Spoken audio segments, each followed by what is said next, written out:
During dinner, my billionaire son asked, "Why don't you live in the house I bought for you?" I froze, my heart sinking in shock. What house? I didn't receive any house. He looked at my daughter, the perfect, caring sister who had always been on the family's side. She turned pale, jumped up, and ran away, leaving behind a silence that foreshadowed the destruction of everything. Before we continue, please subscribe to the channel and write in the comments what time it is where you are now. The marinara sauce had been simmering for 3 hours.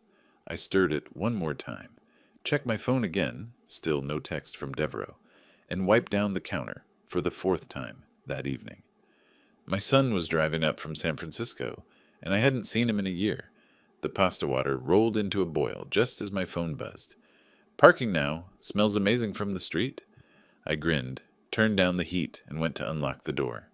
Devereaux came through first, carrying a bottle of wine that probably cost more than my weekly grocery budget. He wrapped me in a hug that lifted my feet off the ground. 68 and still cooking for my kids," I said when he set me down. "Best chef in Portland," he said, then spotted the old playbills stacked on my shelf. "You kept all those?" 35 years of theater doesn't just disappear. Velma arrived 15 minutes later with Cornelius trailing behind. She kissed my cheek, handed me store-bought cookies, and complimented the apartment. In that tone people use when they're trying too hard. Cornelius shook my hand without making eye contact and asked where the bathroom was. We settled around my small kitchen table. I'd pulled in a folding chair so all 4 of us could fit. The pasta came out perfect. Devereaux launched into stories about his AI startup, something about machine learning and Series B funding that went over my head. Velma nodded along, playing the supportive sister, asking all the right questions. 70-hour weeks, Devereaux said, twirling linguine on his fork.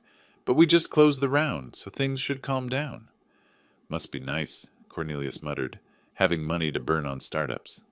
The table went quiet for a beat. I jumped in with something about dessert, but Devereaux was already pivoting. "So, Dad, I've been meaning to ask." He set down his fork. "Why haven't you moved into the house yet? It's been a whole year since I—" My wine glass tilted in my hand. A few drops hit the tablecloth. "What house?" "The one in Eastmoreland." Devereaux looked genuinely confused. "I sent Velma $850,000 last February for the purchase. You said you wanted something in that neighborhood near the golf course, remember?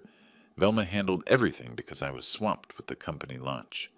The room tilted. My reading glasses slid down my nose. "I never—" "Velma, what's he talking about?" Her fork clattered against her plate. The sound rang out like a gunshot in the sudden silence. Her face went white, actually white, like someone had drained the blood right out of her skin. We should, Cornelius, we need to—" She stood so fast her chair scraped backward across the linoleum. Cornelius grabbed her arm, but she was already moving toward the door, fumbling with her purse. "Velma, sit down," Cornelius said. His voice had that edge people get when they're trying to control something that's already spiraling. "Let's just—" "I forgot something in the car." She bolted. Those designer heels that probably cost $300 caught on my doorframe. Karma works fast in Portland. 1 second she's fleeing a crime scene, the next she's doing a pratfall worthy of a community theater audition. Her Prada bag hit the floor so hard, I'm pretty sure it depreciated another $500. The contents scattered everywhere. 3 lipsticks rolled under my couch. A vape pen skittered across the hardwood. Designer sunglasses cracked against the baseboard. And there, fanned out like accusatory evidence, were papers. Documents with official seals and typewritten text. Keys jangled against the floor. I bent down, picked them up. A tag dangled from the ring. 45221 SE Woodstock, BLVD, Eastmoreland. Cornelius moved faster than I'd seen him move in 10 years of family dinners. Guess adrenaline kicks in when your wife's grand larceny gets exposed over pasta. He had Velma by the arm, practically lifting her off the ground, and they were out the door before I could stand up straight. The door slammed. The apartment went silent except for the sound of Devereaux's breathing behind me. I picked up one of the documents. My hands shook enough that the text blurred. Devereaux took it from me gently, held it up to the light. 4521 Southeast Woodstock Boulevard. His voice sounded hollow, distant. Purchase date February 18th, 2024. Buyer, Velma King Richardson. Purchase price, $850,000. He looked up at me. Dad, did you know about this? I've never seen these papers before in my life. She stole from both of us. The words came out flat, factual. From you, because it was supposed to be your house. From me, because I paid for it. I wanted to say something about explanations, about misunderstandings, about how Velma wouldn't do this, but my mouth wouldn't form the words. Among the wreckage on my floor, 3 lipsticks, a vape pen, designer sunglasses, and, oh look, keys to an $850,000 house I apparently didn't own. At least she had good taste in theft targets. Devereaux paced behind me, phone in hand, already pulling up bank records. I stayed at the kitchen counter, property deeds spread before me. The pasta grew cold in its serving bowl. The marinara sauce developed a skin. My finger traced Velma's signature on the document, a signature I taught her to write when she was 7 years old. Loops and curves I'd guided with my hand over hers, practicing her name on wide-ruled notebook paper. Devereaux said something about lawyers, police, fraud charges, but my eyes caught on something else in the documents. Margin notes, handwritten in Velma's careful script, a second address, also in Eastmoreland, also with a purchase date from last February. My daughter didn't just steal a house. She stole a house and hid it while buying herself another one. The scale of the betrayal doubled in an instant. Neither of us slept much. By 7 a.m., we were back at the kitchen table with fresh coffee, documents spread between us, both mugs already forming rings on the paper. Look at this. Devereaux tapped the purchase date with his finger. February 18th, 2024. I sent the wire transfer February 14th. Valentine's Day, remember? I thought it was poetic, giving you a home. 4 days. She moved fast. The deed lists only her name, not yours, not even in trust for. Just Velma King Richardson, sole owner. He scrolled through his phone. Wait, pull up your bank records. What was the wire labeled? I didn't have bank records. Devereaux pulled them up himself, logged into his account, found the transaction. Gift for J.K. house purchase, Eastmoreland property. He read it aloud. I was explicit. This isn't ambiguous. So she committed fraud. Wire fraud, actually, that's federal. The words hung in the air. Federal. My daughter, facing federal charges. I took a sip of coffee that had already gone lukewarm. Something nagged at me, a memory floating just out of reach. Last February, a year ago. What else happened last February? Then it hit me. My hand stopped midair, coffee mug frozen halfway to my mouth. Eyes unfocusing, transported back 12 months. Velma and Cornelius, showing up at my apartment, giddy with news. We bought a house. Velma had practically sung the words. In Eastmoreland. Can you believe it? Cornelius got this huge bonus at work, and we found the perfect place. I'd been happy for them, relieved even. They'd been struggling financially for years. Cornelius's consulting business had been hit or miss. Suddenly they had money. Suddenly they were moving to one of Portland's wealthiest neighborhoods. I never questioned it. Families don't always discuss finances deeply. Kids grow up, make their own money, buy their own homes. I'd felt proud. Dad? Devereaux's voice pulled me back. You okay? They bought a house last February. Velma and Cornelius. They moved to Eastmoreland around the exact same time this house was purchased. They said Cornelius got a big bonus. Devereaux's jaw muscles worked. There was no bonus. No, there wasn't. I grabbed my keys. Let's go. The drive took 15 minutes. My old Honda Civic looked shabby among the Tesla and BMW driveways lining the streets of Eastmoreland. Tree-lined boulevards, perfect lawns, houses that cost more than I'd earned in my entire theatrical career. 4521 SE Woodstock Boulevard sat behind an iron gate at the end of a long driveway. The house was massive, brick and white columns, 3 stories, probably 5,000 square feet, worth well over $1 million now, easily. I parked on the street and walked up to the gate. It was unlocked. The house had one of those fancy smart doorbells with a camera. I gave it a little wave. If Velma was monitoring her stolen property remotely, she just got a live feed of dear old Dad showing up to the crime scene. Hope she choked on her organic breakfast smoothie. I cupped my hands around my eyes and peered through the front windows. Empty. Completely empty. No furniture, no curtains, nothing. Just bare floors and echoing rooms. Can I help you? I jumped. An elderly woman stood on the sidewalk with a Pomeranian that immediately started yapping at me. The neighbor's Pomeranian took an immediate dislike to me, yapping like I was personally responsible for the housing crisis. At least someone in this neighborhood was honest about their feelings. "Oh, are you interested in this property?" She had a walker and curiosity in her eyes. "It's been on and off the market. Such a strange situation." I straightened up, tried to look casual instead of like a man confronting his daughter's theft. "I'm actually a friend of the family." "The Kings?" "The Kings. Yes, they bought it last February. Lovely couple, I thought. But they never moved in. Not once.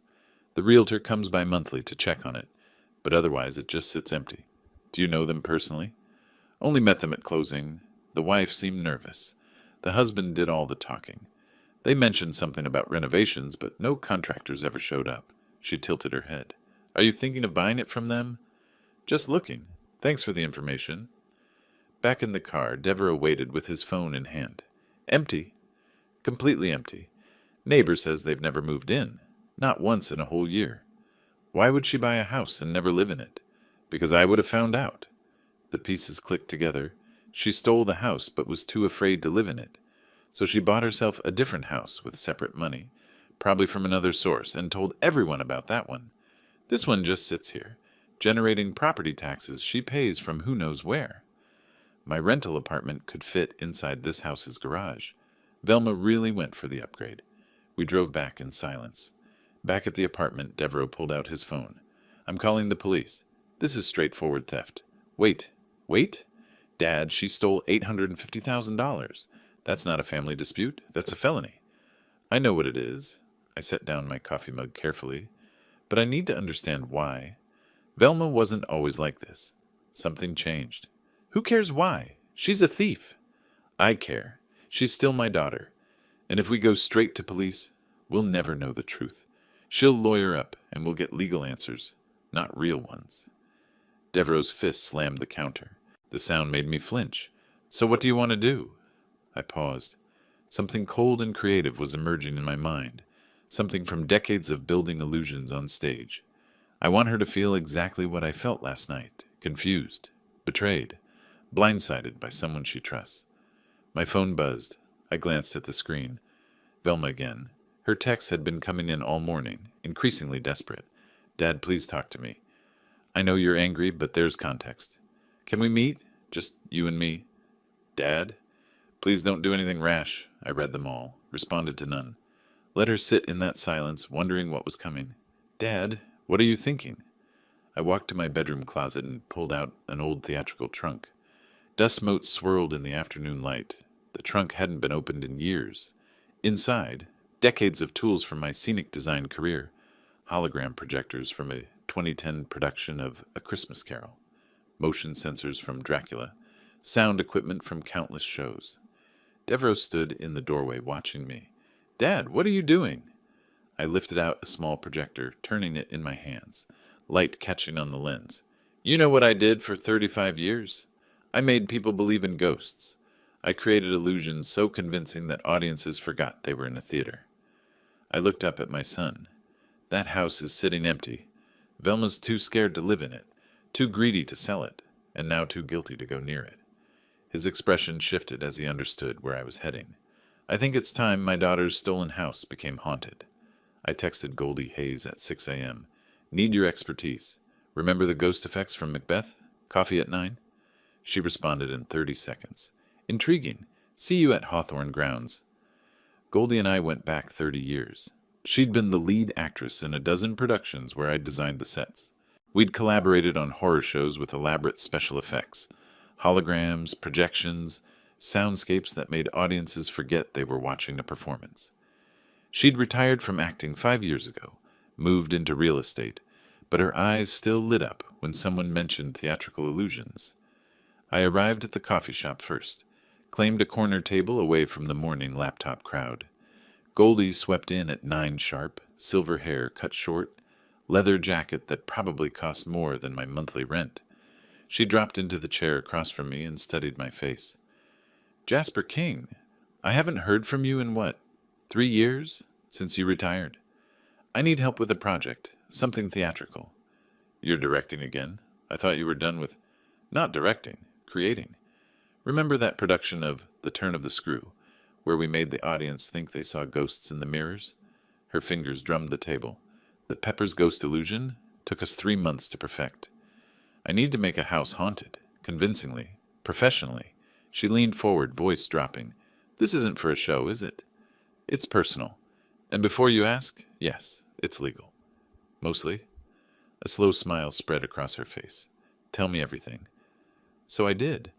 The stolen house, Velma's betrayal, Devereaux's wire transfer, the empty mansion sitting in Eastmoreland, like evidence waiting to be discovered.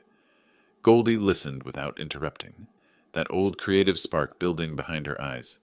When I finished, she sat back and laughed. You want to gaslight your daughter with professional special effects? Jasper, this is either the most brilliant or most unhinged thing I've heard this year. I'm leaning toward both. When do we start? Soon as we have a plan, and equipment, and access. She pulled out her phone, started typing notes. Motion sensors, hologram projectors, wireless speakers. We'll need power sources, concealment strategies, trigger mechanisms. This is like that Macbeth production, except now the victims are real. We spent 2 hours sketching ideas on napkins. Goldie's enthusiasm was infectious, pulling me out of the dark place I'd been inhabiting since the dinner. This wasn't just revenge. It was creation. Art with a purpose. That afternoon, I climbed the interior stairs to the 3rd floor of my building. Oswald Tucker lived in 3B, had been my neighbor for 6 years. Real estate attorney, mostly handled property disputes and title issues. I knocked at an awkward hour, 2 p.m. when most people were working, but Oswald answered in sweats and reading glasses. Jasper, everything okay? Need legal advice. Can I come in? His home office overlooked the street, walls lined with law books that probably hadn't been opened since he passed the bar. He gestured to a chair, grabbed a legal pad, settled behind his desk like we were in an official consultation. Let me get this straight. His reading glasses slid down his nose as he reviewed the documents I'd brought. Your son wired your daughter $850,000 with explicit instructions it was for your house. She bought a house and put it in her own name. Correct. And you want to sue her for fraud. Can I? Technically, yes. Practically, it's complicated. Devereaux gave the money voluntarily. There's no written contract specifying terms. He trusted family. Courts see this as breach of trust. Civil matter, not criminal fraud. What does that mean? It means years of litigation, tens of thousands in legal fees. And maybe you win, maybe you don't. Family court judges hate these cases. He set down the documents. Add in that she's your daughter, that you'll both have to testify, that family dynamics will be examined. It's ugly, expensive, and uncertain. So she gets away with it? I didn't say that. But if you want quick justice, the legal system isn't your answer. I left Oswald's apartment with a clear understanding. I was on my own. The law couldn't help me, or wouldn't, or would take so long, it wouldn't matter. I went back downstairs and started researching. Velma's Instagram was a highlight reel of lies. Beach vacation photos tagged Blessed from the same month she stole $850,000. Cornelius posted a quote about family values. I took a screenshot. Evidence? No. Satisfying? Absolutely. I scrolled through Facebook, LinkedIn, mutual friends pages, clicked through tagged photos, read comments, built a timeline. Then I called Diana Chen, an old friend who knew Velma from yoga class. Diana, this is awkward, but I need to ask about Velma and Cornelius. Oh, Jasper, how are you? I heard Devereaux was in town. Did Velma mention anything unusual happening with them last year? Financial changes? Her pause told me everything. Well, Cornelius had some health thing. Velma was really stressed but wouldn't talk about it. They disappeared for like 2 months. Health thing? She wouldn't say, but they came back different, quieter, and suddenly they had that new house. Thanks, Diana. Don't mention I asked. Everything okay? I hung up without answering. 2 months disappeared. Medical issues. Sudden money. The pieces weren't fitting together yet, but they were accumulating. That night, alone in my apartment at 2 a.m., I made my biggest mistake. I'd found a YouTube tutorial about phone monitoring apps, software parents used to track teenagers. Turns out, YouTube tutorials from guys named TechNinja20 aren't reliable sources for covert operations. Who knew? I followed the instructions anyway, crafted an email to Velma disguised as a photo-sharing link. Thought you'd want these pictures from Thanksgiving. Sent it from a new email address she wouldn't recognize. My phone buzzed an hour later, not a response from Velma. A system notification. Your number has been blocked. She'd detected the malware attempt, shown it to someone who confirmed it was suspicious. And now I'd tipped my hand, revealed I was actively trying to surveil her. The element of surprise, gone. I threw the phone onto the couch, paced my apartment, ran my hands through my gray hair until it stood up in all directions. Called myself an idiot out loud to the empty room.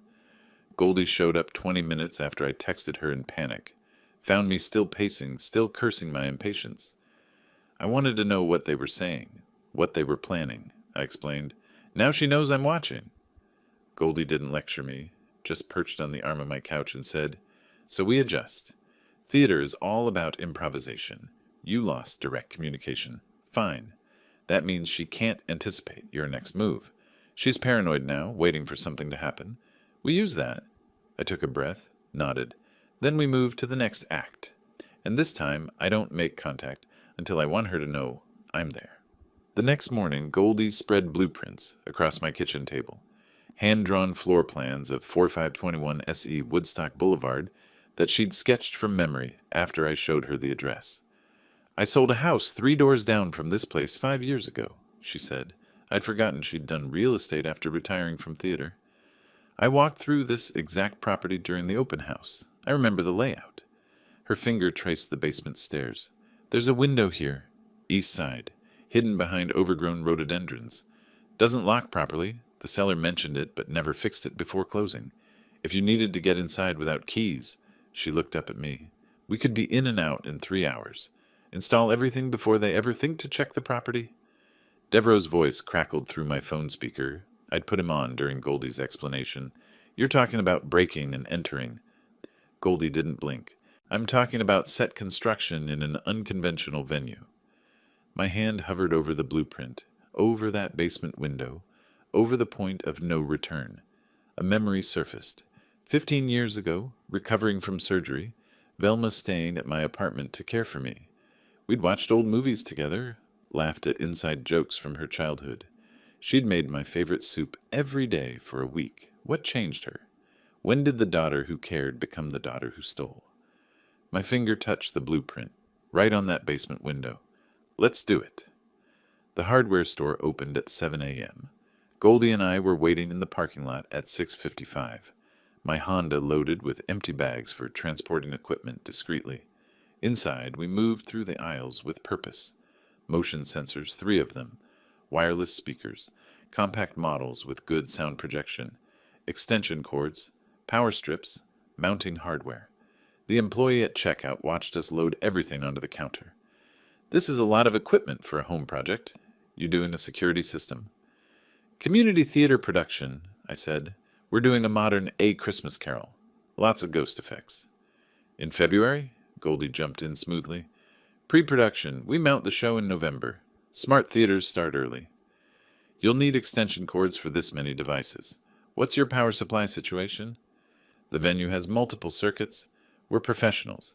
Been doing this for years. He shrugged, rang up the total. That'll be $847.63.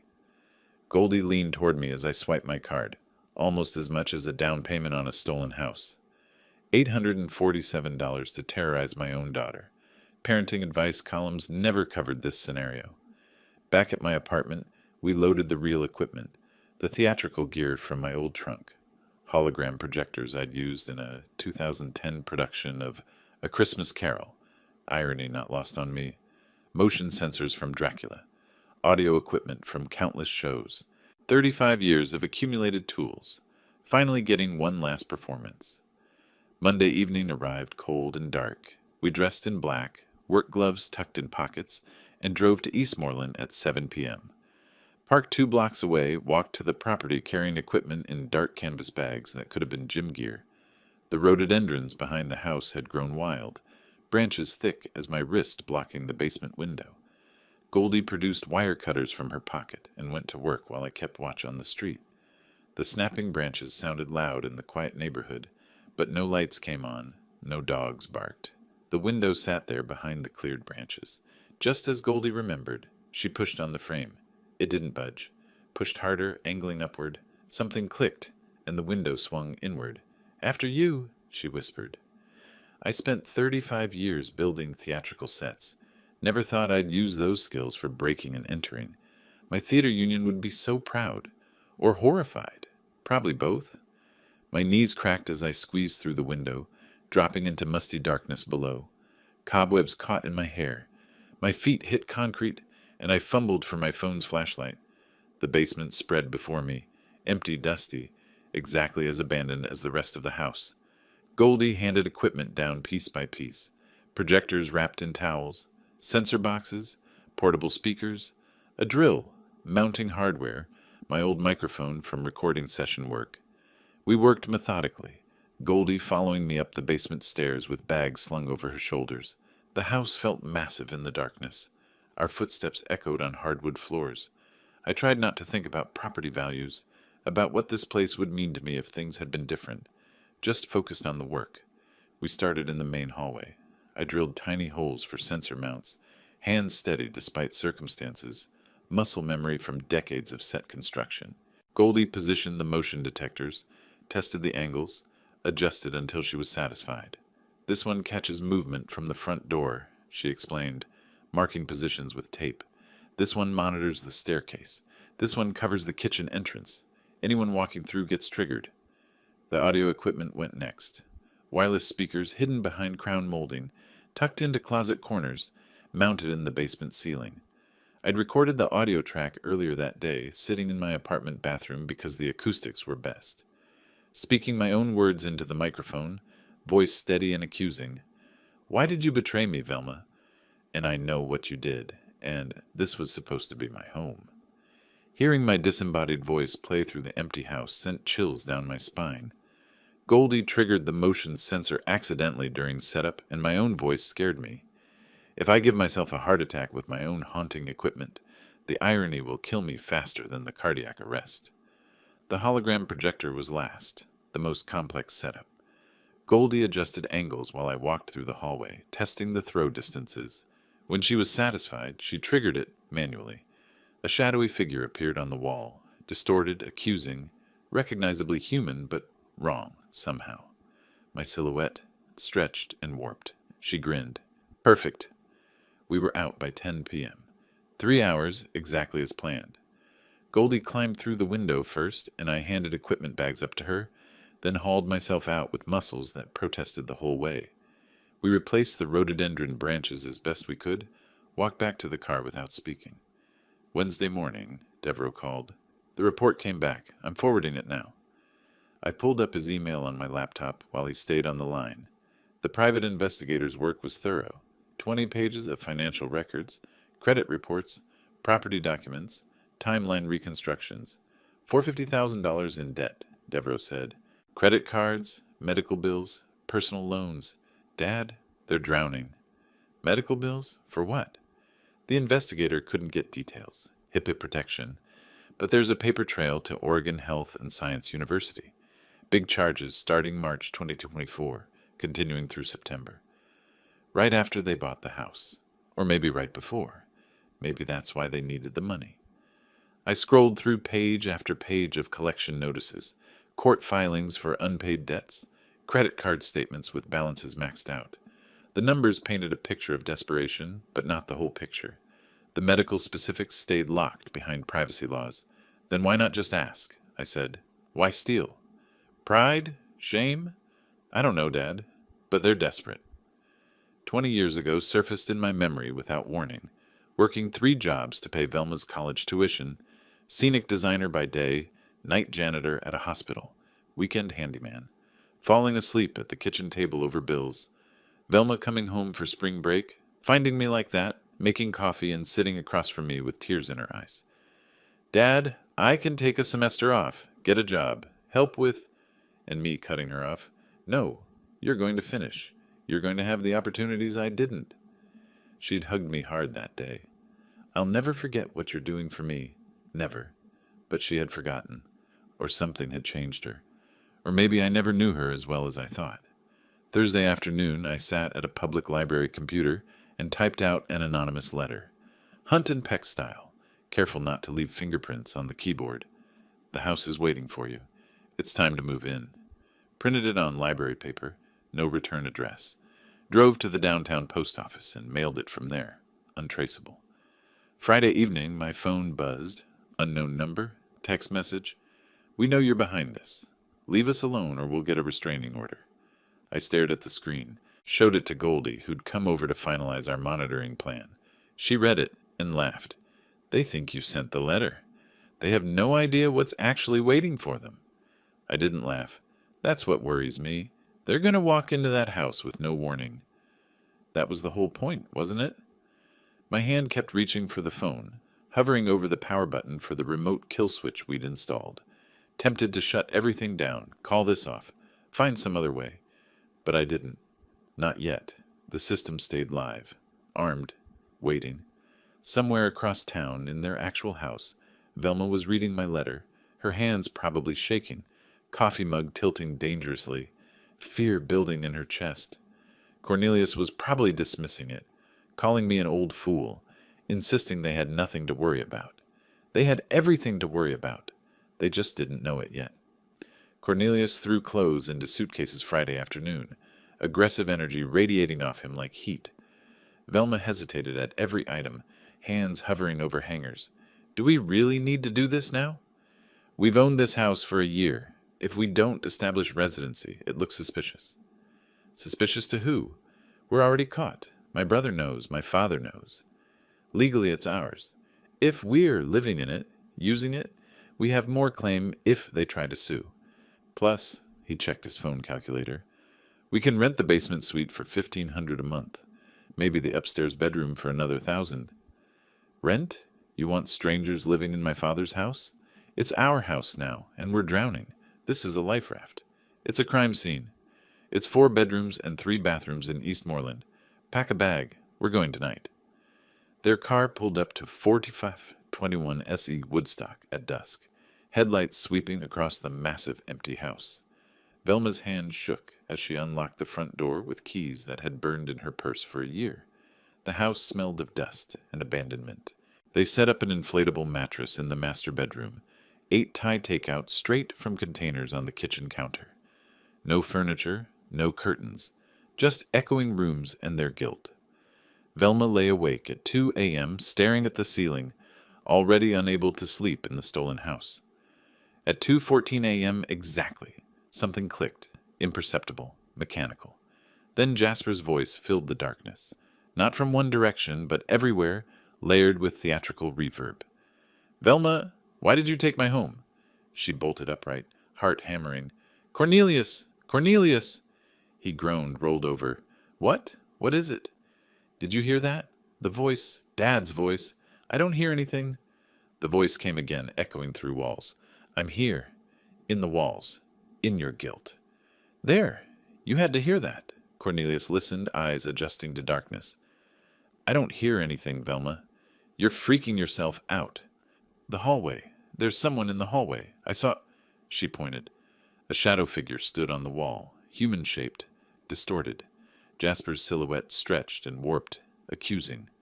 Cornelius grabbed his phone, stumbled out of bed in boxer shorts and a t-shirt. His flashlight beam swept through the empty hallway. Nothing. He checked windows, locked. Doors, locked from inside. It's an old house. It makes noises. That wasn't a noise. That was his voice. And that shadow. There's nobody here. He climbed back into bed. Go to sleep. She didn't. Couldn't. Lay there until dawn, painted gray light through curtainless windows. Saturday morning, Velma shuffled into the living room and froze.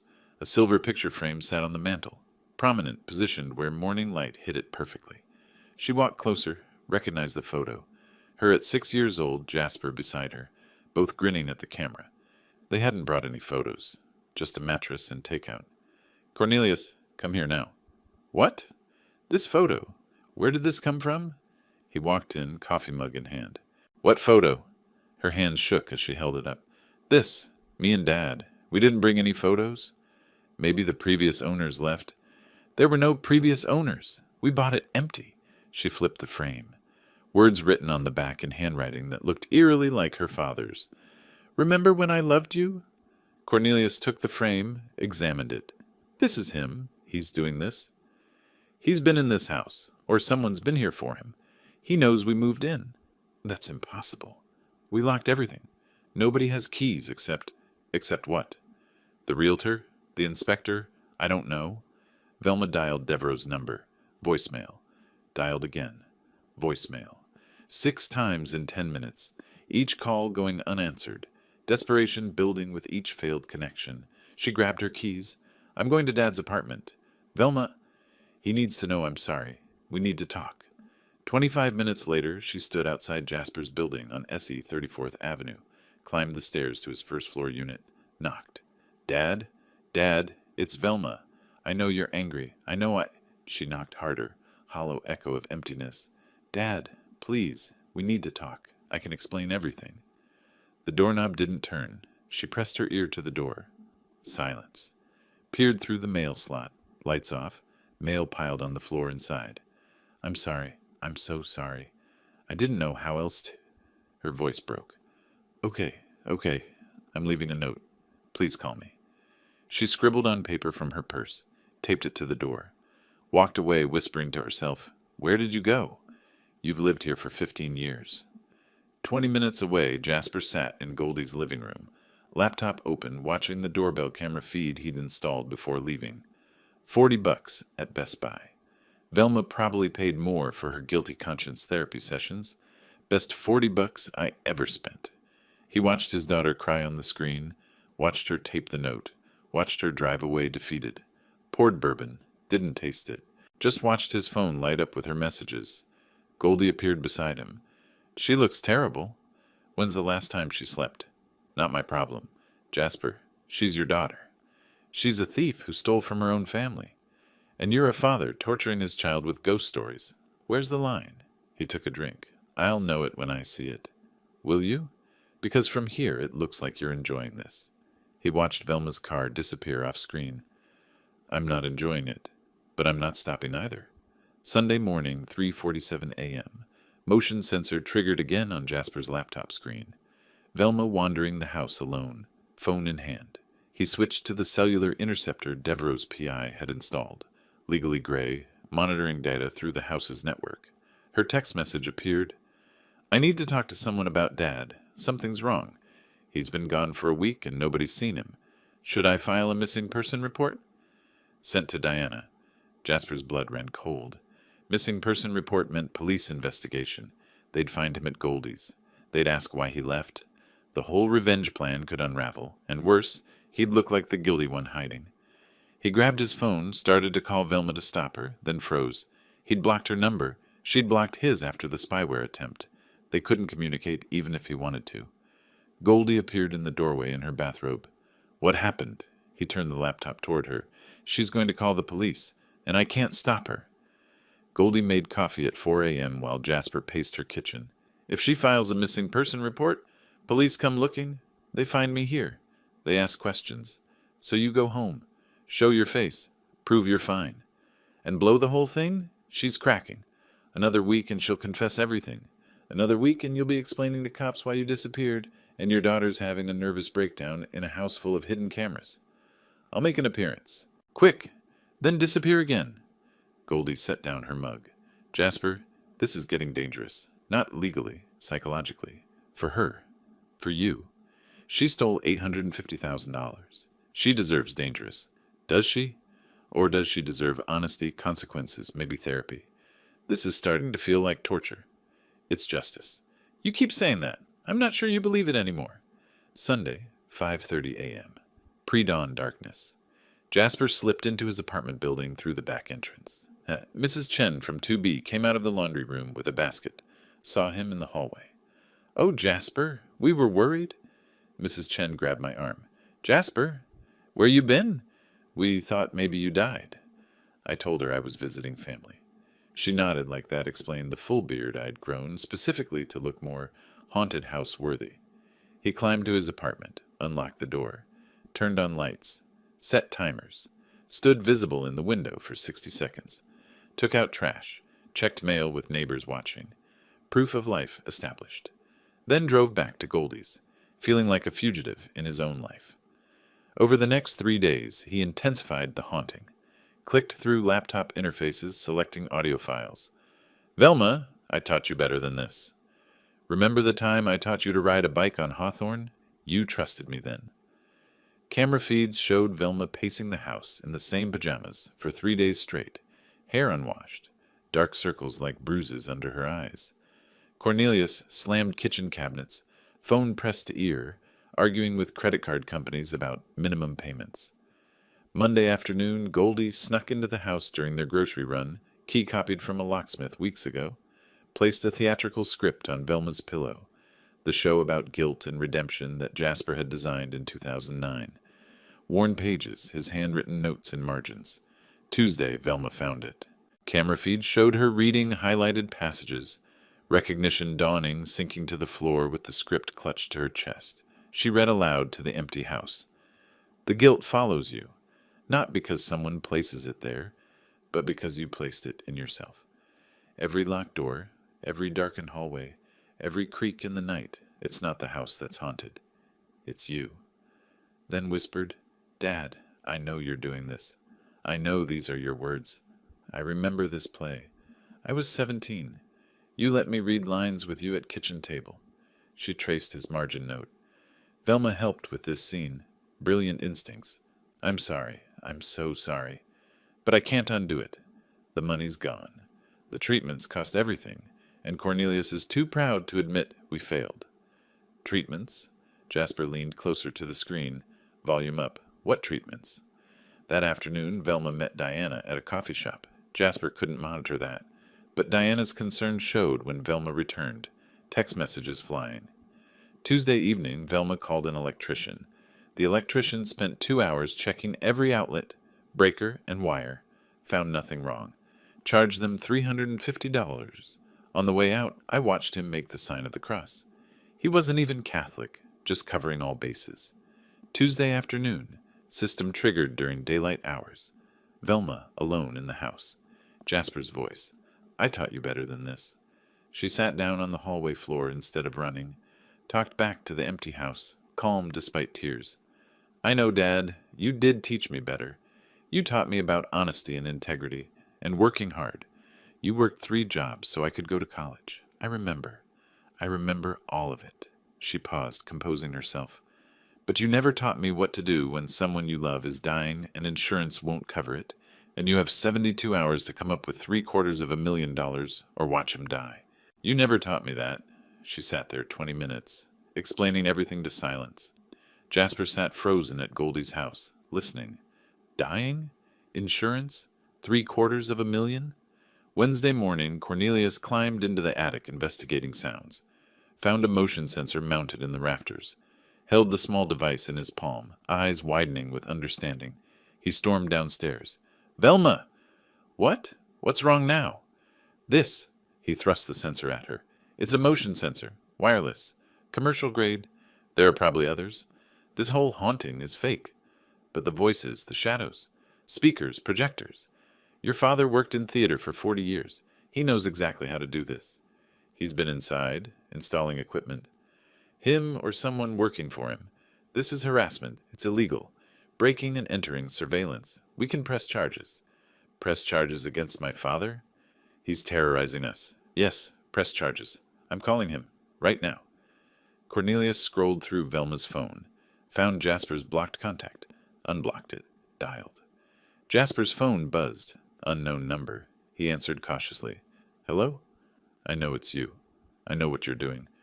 Cornelius, been a while. Cut the act. The motion sensors, the speakers. Very creative. Also very illegal. I don't know what you're talking about. Breaking and entering. Unlawful surveillance. Harassment. Should I continue? You're living in a house bought with stolen money. Should we compare felonies? Meet me. Tomorrow, 10 a.m., Laurelhurst Park. We settle this face-to-face. Or what? Or I call Portland police and report that you've been breaking into our property, installing surveillance equipment, and stalking my wife. Long pause. What do you want? To end this, one way or another. Jasper texted Devereaux immediately. Cornelius just called. Wants to meet. Don't go. He threatened police about the equipment. He's bluffing. He can't call cops without admitting the house is stolen. But he found the sensors. Plan's compromised. So what's next? I meet him, hear him out. Dad, this could be a trap. It could be surrender. Thursday morning, 9:45 a.m., Laurelhurst Park. Jasper sat on a bench overlooking the lake, watching joggers and dog walkers pass. Normal people living normal lives. Goldie parked 300 feet away with binoculars, insisted on being backup. Phone buzzed. Devereaux. Don't admit to anything. He has no proof without admitting his own crimes. At 9:58, Cornelius appeared on the path. He looked worse than in camera feeds. Weight lost, skin gray, moving with visible effort. For the first time, Jasper saw him not as the antagonist, but as someone who might actually be sick. They made eye contact. Cornelius walked over, sat down on the opposite end of the bench, careful distance between them. Neither spoke. Just two men on a park bench, strangers to anyone watching. Finally, Cornelius broke the silence. I'm dying. Jasper's prepared response evaporated. What? Cornelius pulled out a medical file from inside his jacket, handed it over. Pancreatic cancer. Stage 3 when they caught it. March last year. Experimental treatment at OHSU cost $780,000. Insurance covered $40,000. We had 72 hours to come up with the rest, or I'd be dead by August. He pointed at the file. It's all there. Diagnosis, treatment plan, bills. I'm in remission now. Velma saved my life with that stolen house. Jasper opened the file. OHSU letterhead. The diagnosis in clinical language. Astronomical numbers. Cornelius continued. So before you finish destroying her, you should know. She didn't do it for greed. She did it because I was dying, and she couldn't watch it happen. Velma's hands shook as she dialed 911. Tuesday morning, 9:47 a.m. She'd slept maybe 3 hours in the past 72. Please, someone needs to help us. Someone is stalking us in our own house. Is the intruder there now, ma'am? I don't know. Maybe. It happens at random times. We're not safe here. Are you in immediate danger? Velma paused, looked around the empty living room. I don't know how to answer that. Detective Curtis Palmer arrived 40 minutes later, methodical, thorough, flashlight sweeping through every room, checking windows, testing locks. Jasper, monitoring from Goldie's house, frantically clicked through his laptop interface, shut down all systems, kill power, disable remotes. Detective Palmer checked every corner with his flashlight like he was hunting Bigfoot. I'd hidden $847 worth of theater equipment in that house. He found nothing. Apparently, Portland PD doesn't train for geriatric scenic design or psychological warfare scenarios. Palmer's notepad filled with observations. No signs of forced entry. No surveillance equipment visible. Residents appeared stressed. Mrs. Richardson, I've checked every room. Closet, window. All locks are secure. No signs of forced entry or tampering. But the voices, we've both heard them. And someone left a photograph, and my father's old script. Where are these items now? Cornelius threw them away. He was angry. Palmer's expression softened with professional concern. I see. Ma'am, has there been recent stress? Family conflicts? Financial pressure? Her voice came out small. Yes. Sometimes our minds create what we fear. I'd strongly recommend speaking with a counselor. He handed her a card. There's no crime here. But there might be something a therapist could help with. After he left, Velma sat on the porch steps, head in hands, makeup streaked. Neighbors peeked through curtains. She'd been gaslit by reality itself. The equipment had worked, but now there was no evidence. Cornelius found her there an hour later. You called the police? Do you understand what you've done? I needed help. I can't live like this. You made us look insane. The detective thinks you're having a breakdown. Maybe I am. Maybe your pride and my guilt have driven me crazy. His finger pointed at her, voice rising. My pride? You're the one who stole from your family. I was just trying to survive. You told me to do it. You said we had no choice.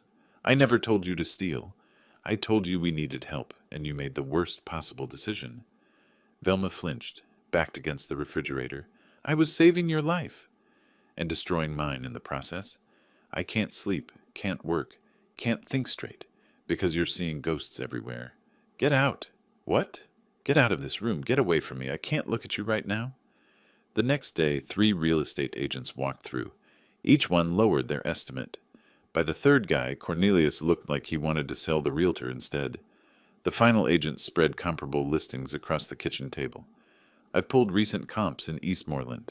The market's softened considerably since last year. We paid $850,000. What can we get? In current conditions, I'd list at $779,000. Expect offers around $720,000. Velma's tears fell onto the paperwork, smudging ink. That's $130,000 less than it, plus my commission, closing costs, transfer taxes. You're looking at net proceeds around $680,000. Cornelius's calculator clicked. We borrowed $450,000 against our other property, using this as collateral. If we sell for $680,000, we're still $220,000 in debt after paying the loan. I'm sorry, it's a difficult market, Velma whispered to no one.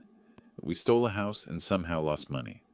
They stole an $850,000 house and somehow managed to lose $130,000 on it. I didn't even know that was mathematically possible. That takes special talent. Court papers arrived Thursday. Hearing set for May 3rd. Oswald called with the update. Hearing set for May 3rd. Judge will review the wire transfer documentation, email correspondence, everything. What are our chances? 90% you win. Devereaux's emails explicitly state the money was for your house. She diverted it to her own name. Clear breach of trust. And if we win, house transfers to Devereaux's name, or they're ordered to pay restitution. They can't pay, so the house sells. Proceeds go to Devereaux. They're left with nothing plus their existing debt. Total destruction. Legal victory. Whether that's the same thing is between you and your conscience. That evening, Jasper sat in Goldie's living room. Laptop dark. Poured bourbon. Didn't drink it. You won, Goldie said. The house will come back to Devereaux. They're drowning financially. Legally, you have the upper hand. He stared at the dark screen. Then why does it feel like losing? Because revenge isn't what we think it'll be. It doesn't fill the hole they created. I wanted her to understand, to feel what I felt. She does, and more. You wanted justice, but this... She gestured at the monitoring equipment. This is something else. She stole $850,000 to save her husband's life. You'd have done the same for her mother if she were alive. That's different. Is it? Or are we just better at justifying our own desperation? Friday evening, alone in the empty house, Velma found the motion sensor Cornelius had discovered earlier. Held it in her palm. Her father had physically come here, installed this, planned her torture meticulously. The same hands that taught her to ride a bike, that built her childhood dollhouse, that held her when her mother died, those hands set this trap. She sat down on the floor and whispered to the cameras she now knew were there. I'm sorry, Daddy. I know you're listening. I'm so sorry. You're right. I deserve this. I deserve all of it. Not crying anymore. Beyond tears. Just confessing to walls, to cameras, to the father who she finally understood would never forgive her. 17 years ago surfaced in Jasper's memory. 25-year-old Velma bringing Cornelius to meet him. Dad, he's wonderful. You'll love him. Jasper had hugged them both, welcoming him to the family. Wednesday evening, Jasper's phone rang. Unknown number. He almost didn't answer. Hello? Silence. Heavy breathing, then, Mr. King? This is Craig Richardson, Cornelius's brother. We've never met. Jasper sat up straight. I'm calling because Cornelius asked me to. He's in the hospital. Providence, Portland. His blood ran cold. What happened? He collapsed this afternoon. They're running tests, but the doctors are asking about his cancer history, about whether he's been under unusual stress. They're concerned about relapse. Craig's voice broke. Look, I don't know what's happening between you all. Cornelius won't explain. But Velma called me crying, saying she needs help, saying it's all falling apart. I'm just asking, whatever this family fight is about, can it wait until we know if my brother's going to live? Hospital sounds in the background. Intercoms. Beeping machines. Velma's there now. Room 437. She's alone. I'm flying in tomorrow morning, but tonight, she's just sitting there alone, and I think she needs family. Any family. He hung up. Goldie emerged from the kitchen. Who was that? Cornelius is in the hospital. Possible cancer relapse. Velma's there alone. Her hand covered her mouth. Oh, God. Jasper grabbed his coat. I need to go. To the hospital? I don't know. I need to drive. I need to think. But his hands were already shaking with the keys. The email arrived Thursday morning. Subject: Final Comprehensive Report.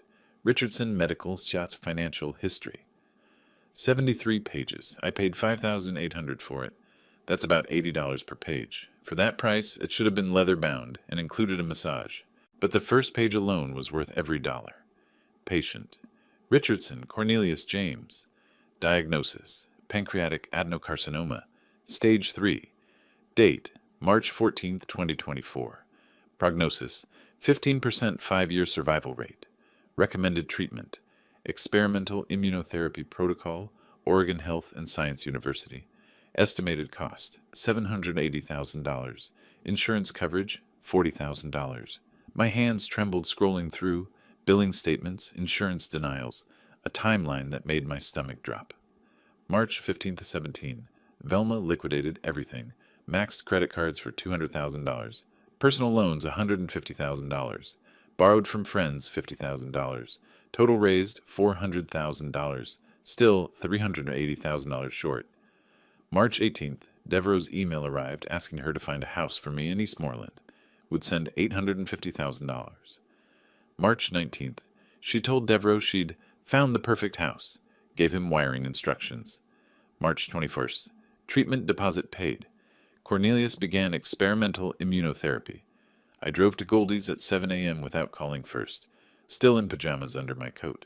She found me at her kitchen table with the report printed out, pages spread like evidence. Pancreatic cancer. Stage 3. 15% chance of survival.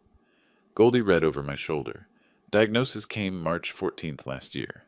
Devereaux's email about buying you a house came March 18th.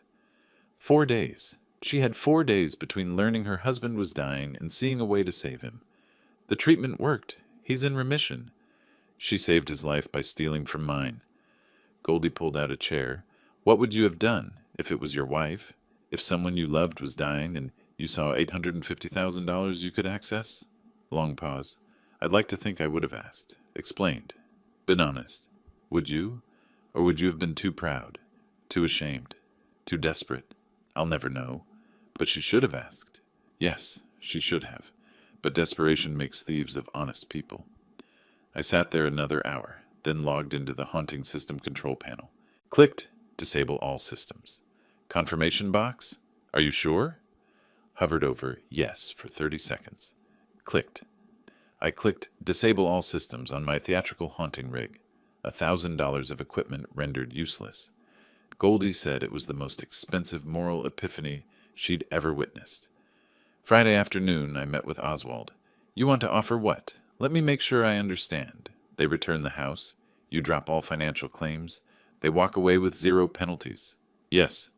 Jasper, you have a winning case. They owe Devereaux $850,000 in restitution. You could destroy them. I know. Then why show mercy? Because I learned why she did it. And while it doesn't excuse the theft, it explains the desperation. Courts don't care about explanations. I'm not a court. I'm a father. And I'm tired of destroying my daughter. Oswald looked at me like I'd suggested we settle by playing rock, paper, scissors. You want to give away your winning case? I told him yes. He muttered something about billable hours walking away. Lawyers hate clean consciences. I called Devereaux that evening. You're letting them off? After everything? I'm offering settlement, not forgiveness. Dad, they stole my money. Your house. And you want to just let it go? I want the house back. I want this to end. I don't want to spend the next 2 years in court watching your sister disintegrate. She made her choice? She made a terrible choice in an impossible situation. Her husband was dying, Dev. Stage 3 pancreatic cancer. 15% survival chance. Pause. I didn't know that. Neither did I. Neither did you. She didn't tell anyone because Cornelius was too proud to admit weakness. So she stole instead of asking for help? Yes. And that was wrong. But I understand it now, and I'm choosing to offer a way out that doesn't destroy what's left of our family. Long silence. If this is what you want, I'll support it. But I'm not ready to talk to her. Not yet. I know. Neither am I, but maybe someday. Saturday evening, I drove to 4521 SE Woodstock. 10 p.m. Neighborhood dark and quiet. Envelope in hand. My handwritten letter offering settlement. Placed it against the door. Small rock holding it down. Sat in my car across the street for an hour. Watching. Waiting. Her car pulled up. Returning from the hospital. Exhausted walk to the door. She noticed the envelope. Bent to pick it up. Recognized my handwriting on the outside. Velma. Stood on the porch reading by phone flashlight. I'd written, Velma, I know about Cornelius. I know about the cancer, the treatment, the impossible choice you faced. I know you had 72 hours and $740,000 between him, living and dying. I know you tried everything before taking DeVero's money. I know you saved his life. And I know it cost you everything else, your integrity, your family, your peace. I don't forgive what you did. Theft is still theft, even when motivated by love. But I understand why you did it, and understanding changes how I move forward. We have two paths. First path, court on May 3rd. You lose. House goes to Devereaux. You're ordered to pay restitution you can't afford. Bankruptcy. Your marriage probably won't survive. Second path, settlement. You voluntarily deed the house to Devereaux. No restitution demanded. No financial penalties. You walk away with your existing debt, but no additional legal consequences. Clean break. I'm offering this once. Not because you deserve mercy, you don't, but because I'm tired of being the instrument of your destruction. Respond within 72 hours. Dad. Her knees buckled. She sat down on the porch steps. Her shoulders shook, not from fear this time, but from overwhelming shame and grief. She read it again. I understand. 3 words she didn't know she desperately needed. She whispered to the empty street, I don't deserve this. Then louder, I don't deserve this. But there was no one to hear, just a woman sitting on the steps of a stolen house, holding a letter from the father she betrayed, crying from shame because he understood her better than she wanted to be understood. Sunday morning, my voicemail notification lit up. Velma's number, unblocked, her voice thick with tears. Dad, I got your letter. I don't know what to say except I'm sorry. I'm so sorry. You're right about everything. I made a terrible choice. I should have asked you. Should have asked Dev. Should have been honest. I was just so scared and so desperate, and I thought I could fix it later. Pay it back somehow. Make it right. But I couldn't, and I destroyed everything. I accept the settlement. I'll deed the house to Devereaux. I'll sign whatever you need. But I need you to know I never stopped loving you. Even when I was betraying you, I loved you. I just loved Cornelius too, and I couldn't watch him die. I couldn't. That's not an excuse. Just the truth. Thank you for understanding even though you can't forgive. That's more than I deserve. Monday morning, 9:30 a.m. My phone rang. Velma's number. I stared at it, thumb hovering over the answer button. 4 rings. 5. I didn't answer. Voicemail, then text. Dad, I signed the settlement papers. Oswald has them. The house is Devereaux's. But I need to tell you something in person. Can we meet? Please. Just once. There's something about Cornelius you don't know. Something that changes everything again. I read it 3 times. What could possibly be left? Goldie read over my shoulder. What now? I don't know. Finally typed. Wednesday, 2 p.m., Laurelhurst Park. Same bench as before. You come alone. Her response immediate. Thank you. I will be there. And Dad, I know you don't forgive me, but thank you for understanding. That means more than you know. Goldie touched my shoulder. Whatever she tells you Wednesday, remember, you already decided to show mercy. Don't let new information make you regret that choice. I nodded but didn't answer, because part of me wondered, what if there's something that does change everything? What if the story I think I understand is still incomplete? Wednesday couldn't come fast enough, and yet I dreaded it. Wednesday, 2 p.m., Laurelhurst Park. Overcast spring day, joggers passing, families at the playground in the distance. Velma arrived early. I watched from my car as she sat on the bench, checking her phone every 30 seconds, wiping her palms on her jeans. Goldie waited beside me. You ready for this? No. Good. That means you're being honest. I walked across the park at exactly 2 o'clock. Hands in jacket pockets, shoulders squared, steps heavier than they used to be. Velma saw me coming, stood, then sat again, unsure of protocol. I sat down, 3 feet of space between us, both staring at the lake, neither making eye contact. "Thank you for coming," she said. I didn't respond. "I need you to understand what happened. Not to excuse it, just to understand." "I'm listening." March 14th last year, Cornelius was diagnosed. Pancreatic cancer, stage 3, 15% chance of survival. They said experimental treatment was his only option. Immunotherapy at OHSU. Cost $780,000. Insurance covered $40,000. I kept looking at the lake. "Go on." We had 72 hours to pay or lose the treatment slot. I liquidated everything. Credit cards, loans, borrowed from friends. Got to $510,000. Still needed another $270,000. Her voice cracked. I was sitting at kitchen table crying when Devereaux's email came through. The email about buying me a house. $850,000. The exact amount we needed plus some to cover immediate debt. It felt like fate. Like the universe giving me a way to save him. "So you took it." So I took it, and I told myself I'd pay it back. Sell the house later, return the money, nobody would know. But the debt spiral, the medical bills kept coming, and I couldn't. Her shoulders shook. I destroyed everything trying to save one thing. My jaw worked, fighting emotion, maintaining control. "You could have asked me. Dad, you live on Social Security. $1,800 a month. I couldn't." "You could have asked me. I would have given you every penny I had. Would have taken out a reverse mortgage. Would have called everyone I knew. You didn't even try. I know. You could have asked Devereaux honestly, told him the truth. He would have helped. Cornelius wouldn't let me. He said asking for help meant admitting weakness. He'd rather die than be pitied. So instead, you stole." I turned to look at her for the first time. "And you know what the worst part is? I spent weeks making you pay for that choice." Her hand flew to her mouth. "What do you mean?" "The haunting. The voices saying my name. The shadows in hallways. The photographs appearing. That was me, Velma. All of it. Theater equipment, motion sensors, audio systems. I broke into that house and installed a ghost." She stared at me, eyes widening, then, unexpectedly, laughed. Bitter, exhausted laughter through tears. "Of course it was you. I should have known. You spent 40 years creating illusions. I wanted you to feel what I felt, betrayed, haunted, watched. Well, congratulations. It worked." Footsteps on the path. Cornelius approaching from the parking lot, walking slowly, still recovering physically. He sat on the opposite end of the bench, creating a triangle. Head bowed, hands clasped, defeated. "Mr. King, I need to say something." I barely glanced at him. "I'm listening." "This is my fault." I pressured Velma. "I was terrified of dying, and I made her do terrible things. If you want to hate someone, hate me." "I don't hate anyone anymore. I'm too tired for hate. Can you forgive us?" "I can offer you a way forward." "That's not the same as forgiveness."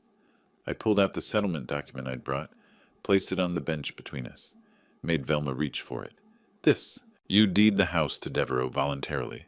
No restitution demands. Court case dismissed. You walk away with your existing debt, but no additional legal consequences." Velma's tears dropped onto the paper. "That's more than we deserve." "It's mercy, not absolution. There's a difference." Cornelius leaned forward. "What about our debt? $450,000. How do we pay that?" I stood, voice cold. "That's your problem now. I'm not your father. I'm not your savior. Figure it out the way honest people do. Work, sacrifice, time. The way I did when I worked 3 jobs to pay for her education." "Dad!" "Sign the papers. Oswald has them. You have until Friday." I started walking away. "Will I see you again?" I paused. Didn't turn. "Maybe. Someday. When I can look at you without seeing the betrayal." Kept walking. I spent 40 years in theater. Built hundreds of sets. Created countless illusions. That 20-minute conversation was the hardest performance of my life. That evening, Goldie's living room. Bourbon untouched on the table. Phone buzzed. Oswald. "They signed the settlement. House transfers to Devereaux Monday. It's over." Over? The word felt wrong. I opened my contacts. Scrolled to Velma's name, unblocked, after our meeting. thumb hovering over the call button. Don't, Goldie's voice from the doorway. Don't what? Whatever you're thinking about doing, give it time. Give yourself time. I set the phone down. How much time? I don't know, but not tonight. I picked up the bourbon, took a sip, winced. I thought I'd feel different when it ended. Satisfied, vindicated, something. What do you feel? Empty. Like I won a game nobody should have been playing. That's called growing up, even at 68. Phone buzzed again. Devereaux. Dad, it's Devereaux. Thank you for the settlement. I know it wasn't easy. The house tenants move in next month. I'm sending Velma 60% of rent for 5 years to help with her debt. Not forgiveness, just family. I closed my eyes. Even my loyal son was showing mercy. Maybe that's what I taught them after all. 6 weeks later, the courthouse hearing took 15 minutes. Judge's gavel came down, approving the settlement. Velma and Cornelius stood before the bench, nodding understanding. No drama, just paperwork and finality. House officially transferred to Devereaux's name. He decided to rent it for $4,500 a month. Set up an agreement, 60% to Velma for debt repayment over 5 years. Not charity. Business arrangement with family. Moving truck outside a modest apartment complex in Gresham. 40 minutes from Eastmoreland by car, 40 years by lifestyle. They'd come full circle to where they started, just older and deeper in debt. I drove there 3 weeks after the hearing. Final paperwork to sign. Knocked on apartment door.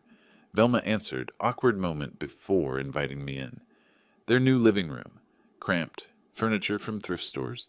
Dramatic contrast to the house they never really had. Dad, come in.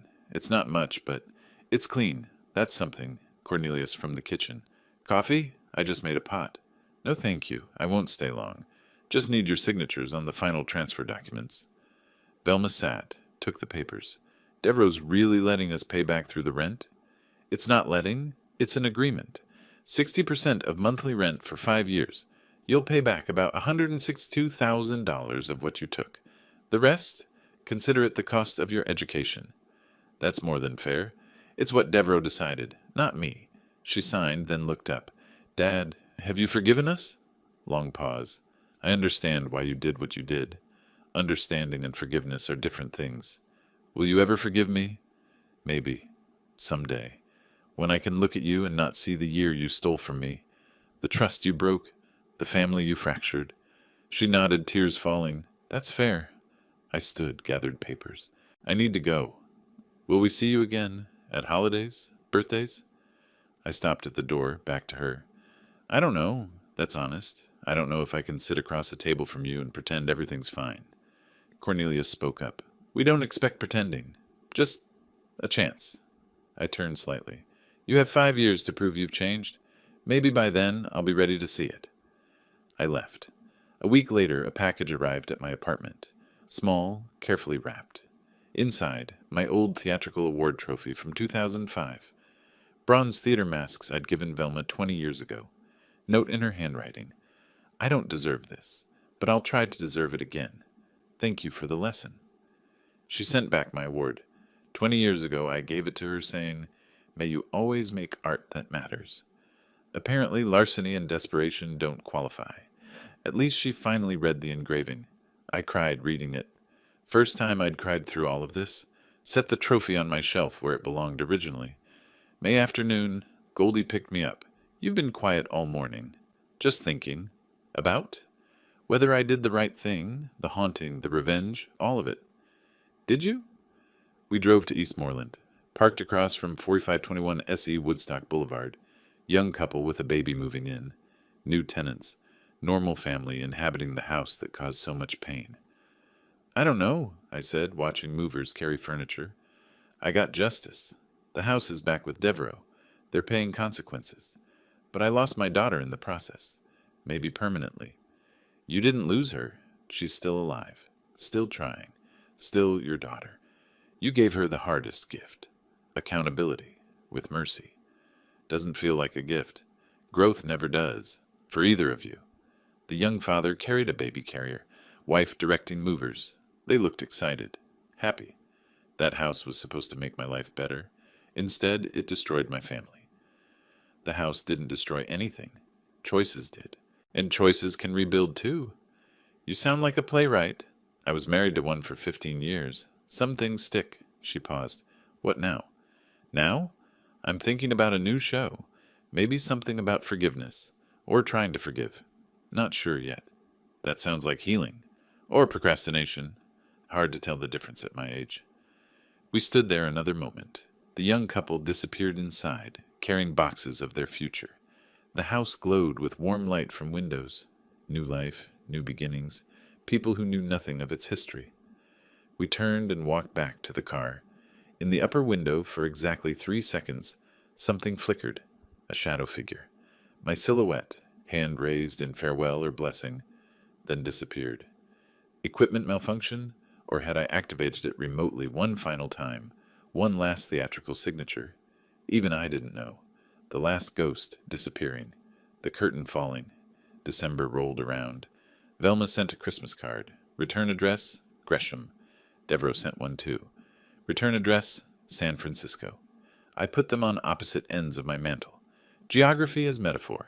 2 months after that, an envelope from Velma. No note. Just a forwarded letter from Cornelius's oncologist.